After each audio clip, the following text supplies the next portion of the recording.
Evelên merhaba ji we re ana ez dixwazim ku têgeha argûmenta ehlaqî bi we bidin nasandin.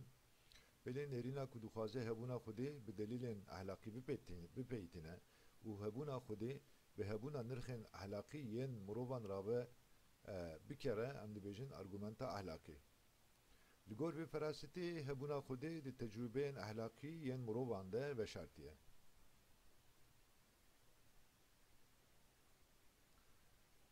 Meriv dikare bibêje ku çar spartekên vê argûmentê hene.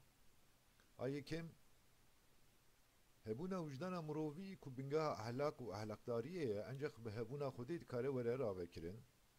Dido, têgehên ehlaqî yên mîna erk, rastî û durustî û heqaniyet ancak bi hebûna Xwedê dikarin werin ravekirin. Sisê ehlaqdarî hêza xwe ya danekirinê ji ceza û xelatên xwedayî werdigire. Çar, di navbera baxtewariya şexsî û nirxên ehlaqî de tekiliyekî xurt heye û ev yek hekevekî daxwazekî aqil were pejirandin vê demê ji aliyê barbirên ehlaqî ve pejirandina hebûna Xwedê tiştekî maqûl e û aqilane ye.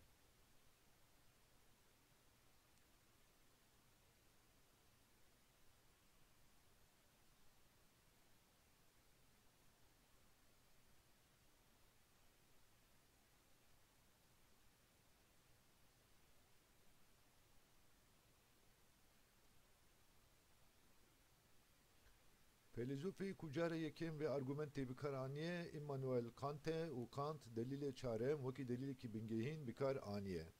Li gor nêrîna Kant, mirov mecbûr e ku heyneke ehlaqdar be û nirxê ku mirovan dike hêjayî bextewariyê jî ehlaqdarî bixweye.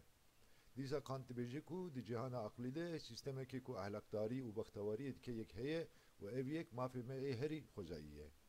Lê belê ev yek divê bitenê di asta ramanî de nemîne. Nexwe de ehlaqdarî tu carî nikare be xwe bigihîne bextewariyê.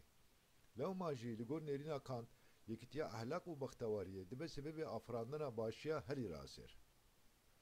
Digel vê yekê temamiya mirovan rabin werin cemevdû jî bi serê xwe nikarin wê başiya raser biafirînin.